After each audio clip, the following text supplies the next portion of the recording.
Next question we are going to see is about the velocity of transverse waves in a stretched string. Okay, so for this we are going to consider a string.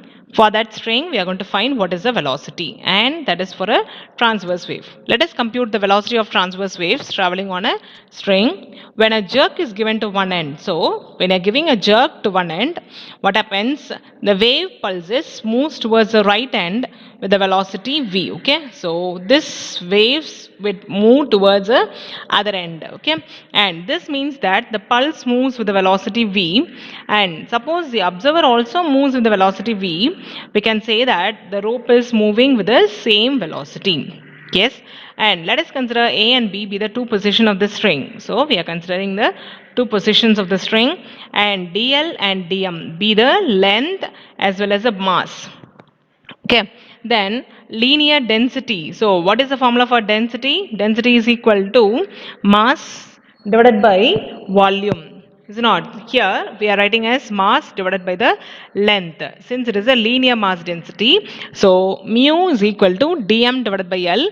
If you want dm alone, bringing dl this side, so we get dm is equal to mu into dl. Okay, and in this the external string AB has a curvature like look. Okay, it will be curvature, and from this it takes the angle theta here. Okay, and here we have the length to be dl from this point to this point, and this has a radius r. So considering this to be a triangle, so when you get the value of sine theta in this, okay, so what is the value of sine theta? It is equal to opposite divided by hypotenuse. So let us take it as dl divided by r. From this sine theta, just write the value as theta. So we get theta is equal to dl divided by r. Okay, so writing that value in this. Next is, what is the centripetal acceleration? The formula for centripetal acceleration is a is equal to v square by r. Okay, then centripetal force is given by what? Centripetal force F is equal to m into v square by r. Now instead of m, here it is written as dm. Okay, so dm into v square by r.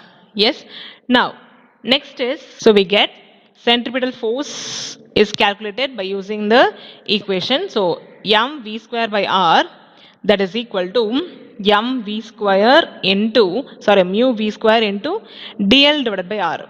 Yes, now on both the sides the r value get cancelled. Okay, and also v square get cancelled, so we get with the same equation dm is equal to mu into dl. Yes, now this be the tension in the wire. So whenever we have the wire that has a tension, that tension is going to be split into two components, which is t cos theta and t sin theta. We are writing this as t cos theta by 2 and t sin theta by 2. In this, how the horizontal component is, they are opposite, so they get cancelled. So we are taking only with a vertical component, and so they get added up. So when you write this as t sin theta by 2 plus t sin theta by 2, that becomes as 2t into sin theta by 2. So taking with this force equation, so sin theta by 2 we are neglecting with t sin, and that can be written as theta by 2. This value of 2 get cancelled, so we get f is equal to t into theta, and already we know theta is equal to what? Dl divided by r. So substituting that value here. Yes, and this equation also just now we saw. Yes, so which is mu v square dl divided by r. So both the side cancel with the value of dl by r. So we get t, which is equal to mu into v square.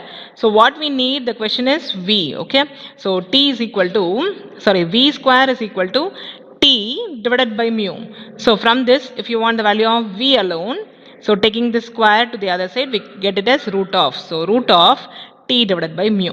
So this gives a formula for velocity. So from this equation, we can say that what are the term that velocity depends on is, velocity is directly proportional to the square root of tension, because we can write this as it is proportional to root of t, is it not? So directly proportional to the square root of tension, and the velocity is inversely proportional to the square root of mu. Mu is what? The linear mass density, and it is always independent of the shape of the wave. So it does not depend on how the wave's shape is. Okay, So these are all the velocity of transverse waves. Okay, clear?